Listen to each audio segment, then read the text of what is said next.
All right, let's talk some mad shit on Leica. So, my dad gifted me this camera, I don't know, 20 years ago, 15 years ago, M6, of course.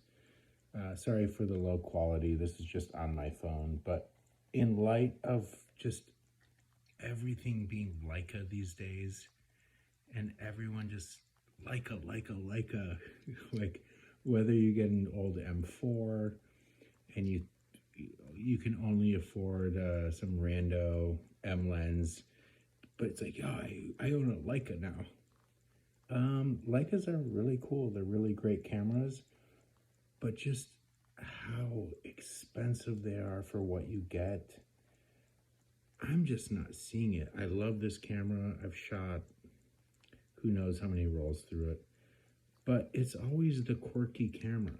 I mean, there's a reason why SLRs eventually won out the SLR versus rangefinder battle. It's just because SLRs became the thing. It was just on so many different levels. I mean, Leica went bankrupt in the late 70s. It's why the M6 was the first camera released in the early 90s, something like that. And they made a comeback and it was big. But yeah, they literally went bankrupt. And on that note, I took photography twice in high school. I took it in college and then became a photographer. I was always in the industry, moved out to Los Angeles, and photography wasn't my main moneymaker, but I remained a photographer. I've owned a billion cameras over the years, this being one of them.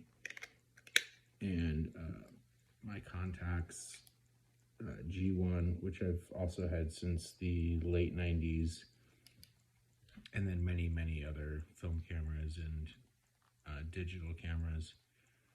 But I guess my point is, in the late 90s and 2000s, when my dad got this, I don't even remember anyone owning a Leica back then. He kind of got it as a vanity piece, oh, I own a Leica, like the thing that Henri Cartier-Bresson shot on. I think that's why he got it. But I don't remember in the photography community anyone owning Leicas.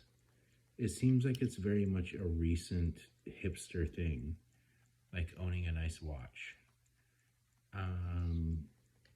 So yeah, I think this very much is like all these YouTube guys that are super into photography. They're like, I need a Leica.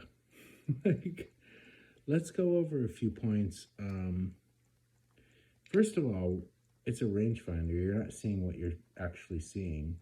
When you look through the viewfinder, the lens is literally in the way. It doesn't matter what you're shooting. I also have the Sonocron. Very nice lens. By the way, this is heavy as fuck.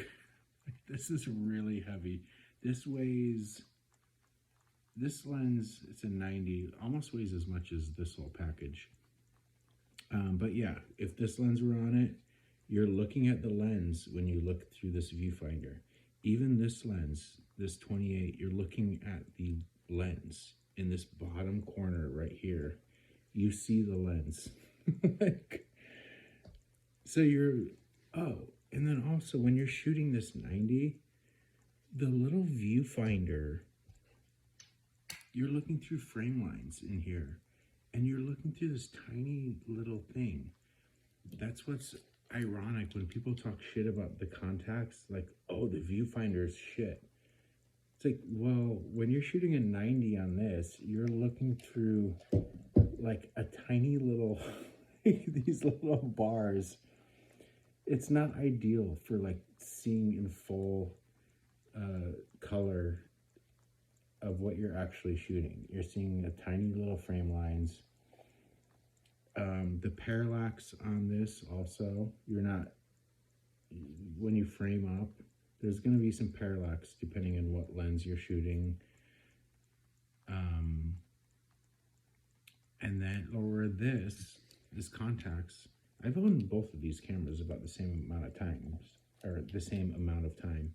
This is by far the better shooter.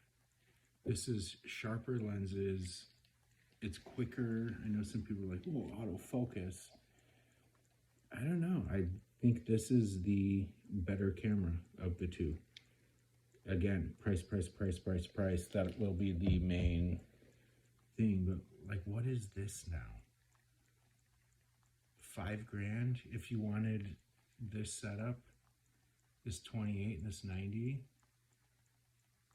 I don't know. I haven't looked at eBay prices, but $6,000. I don't know. Then just little quirks. The bottom loading of it.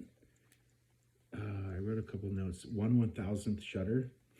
Like 1/1000th.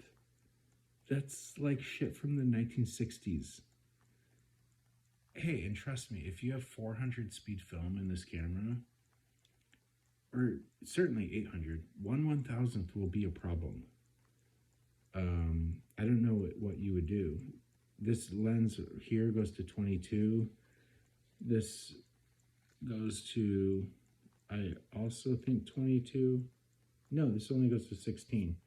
If I threw this 90 on here and I had 400 speed film in and it was bright daylight, that would be a problem. Like, I would be at f16 and basically all day with 1/1000th of a second shutter. I don't know, man. I do think this is the hipster camera and people get it for those reasons. It's when film came out, and not when film came out, when film became repopular, and I don't know, those bubbly SLRs and the digital world also became sort of those big bubbly cameras. I think that's why people latched onto stuff like this.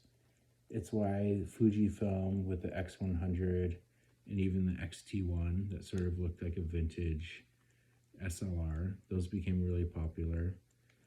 I don't know. I think people buy these for vanity. Sorry, I'm going to say it right now, especially at the price. If this were $1,200 for the body, maybe even $1,500, and then, you know, $400 for the lens, that makes sense. I just bought a Voigtlander lens for my Nikon, and it was around $400. That sounded about right. And again, I haven't looked up the eBay prices, but what would this Elmerit be? I don't know, $800, $1,000, I don't know. Or this 90, like what did these go for? A lot of fucking money, and I think it's silly. I think this is the better camera, this Contax. So there you go. Those are my 2 cents on it. Owning both cameras. If anything, I haven't shot this Leica enough because I sort of baby it because it's that, like, it's silly. I wouldn't feel comfortable throwing it. Also, sorry, I'm all over the place. This ring isn't, like, it's easy to just kind of flip around. It's also not that tight. Do you hear that?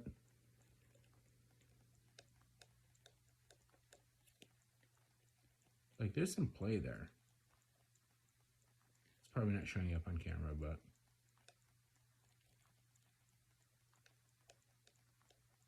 you hear that? There's no play on this Zeiss. That's tight. Also, the focus ring. Same with this. There's a little play there. Whoops, Jesus. So yeah, it's beautiful German manufacturing, but everything's not as tight and precise as you would think.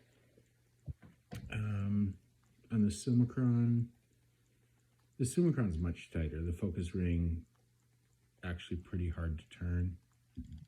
But this aperture ring, same thing. Like I can easily just do that, and might even end up between apertures. It doesn't like hard click. It's really easy to turn that. And oh, actually right there, I was in between shutters or apertures. Where on my contacts, much tighter, harder clicks. I don't know, man. I think there's a lot of hype around